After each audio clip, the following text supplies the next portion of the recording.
Capela Virtual Audiolivros Católicos apresenta O Tratado do Purgatório, de Santa Catarina de Gênova. Estamos no finalzinho da página 12, Imperfeição Congênita de todos os seres humanos. Indico que vocês voltem a alguns vídeos e ouça desde o início todos os que estamos lendo. Convido também para deixar o like e compartilhar esse vídeo. E nós já temos aqui o Tratado do Purgatório, que é um outro livro que já está completo. Ouça atentamente. Imperfeição congênita de todos os seres humanos. Aquilo que o homem julga como perfeição, diante de Deus é deficiência.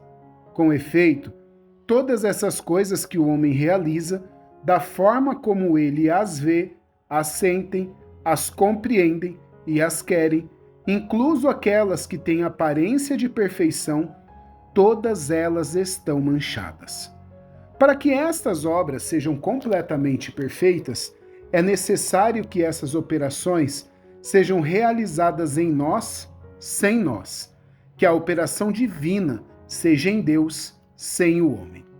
E estas tais operações são aquelas que Deus, somente Ele, faz nessa última operação do amor puro e limpo.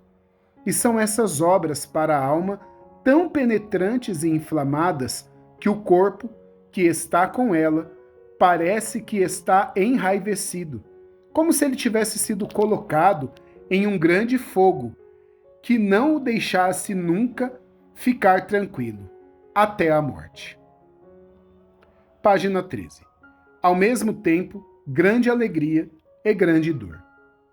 É verdade que o amor de Deus, que resulta na alma, tal como eu o entendo, lhe dá uma alegria tão grande que não se pode expressar. Porém, este contentamento, pelo menos para as almas que estão no purgatório, não lhes livra parte da pena.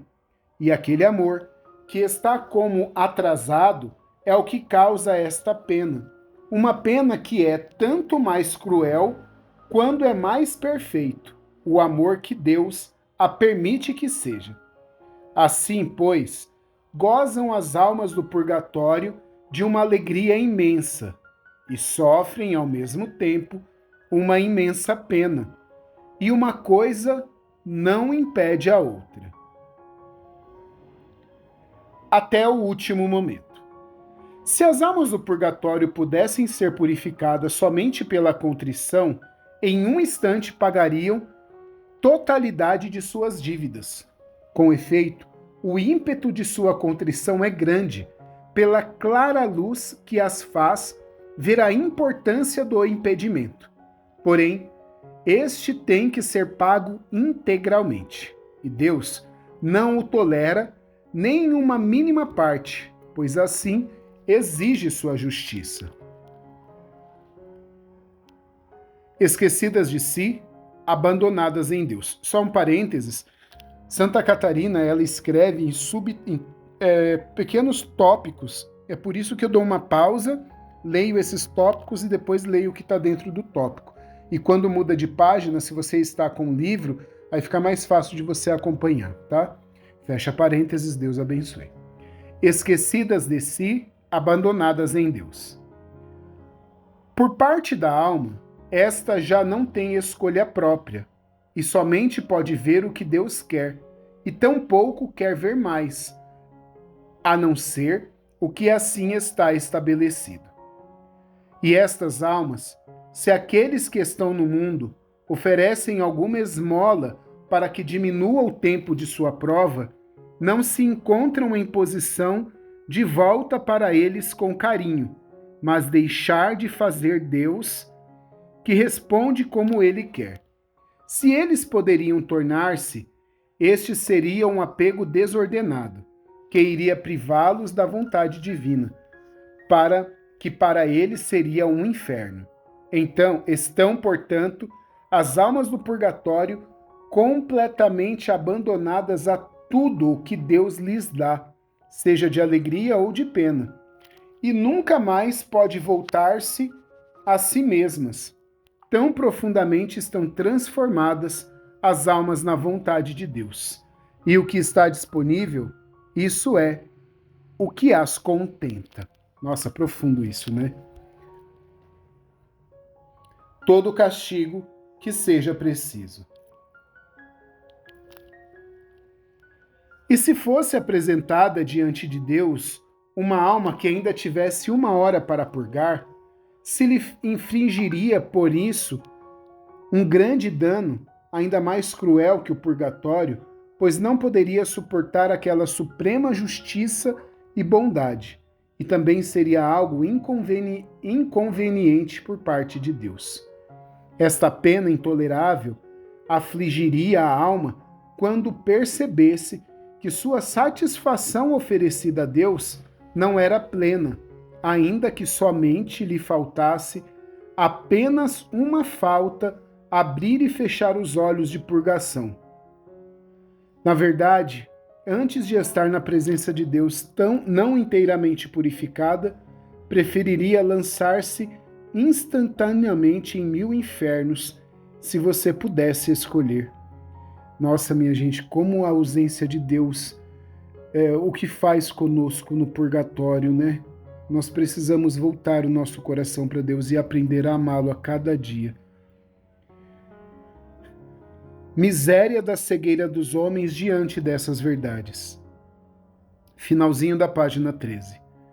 Agora que vejo essas coisas claramente na luz divina, sinto vontade de gritar com um grito tão forte que poderia assustar a todos os homens do mundo, dizendo-lhes: ó miseráveis, por que razão se deixam cegar assim pelas coisas deste mundo, do que para uma necessidade tão importante como na que se encontrarão e não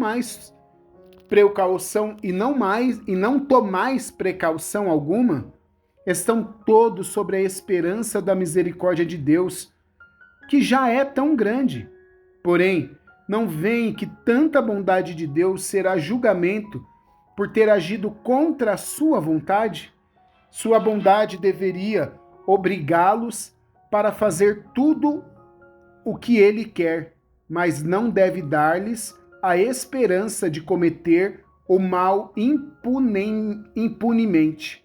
A justiça de Deus não pode falhar, e é preciso que seja satisfeita de uma forma ou de outra plenamente.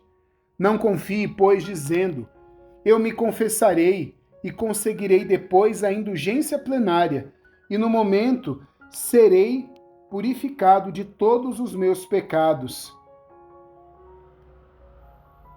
Pensa que essa confissão e contrição que se necessita para receber a indulgência plenária é uma coisa tão difícil de se conseguir que, se tu soubesse, tremeria com grande tremor e estaria mais certo de não possuí-la do que poder consegui-la. Misericórdia. Desculpa, eu sou muito expressivo, gente.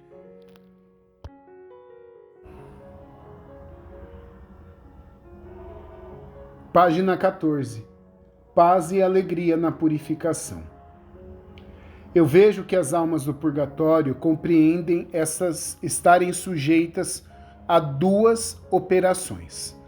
A primeira é a de que sofrem voluntariamente aquelas penas, conscientes de que Deus teve com elas grande misericórdia, tendo em conta o que elas mereciam, sendo Deus quem é.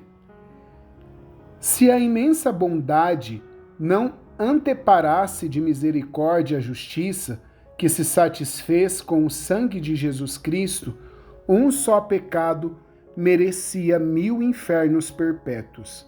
E é por essa razão que sofrem a pena voluntariamente, que não desejam que seja reduzida nem 1 grama, tão convencidas estão de a merecerem justamente, e que para isso está bem preparada.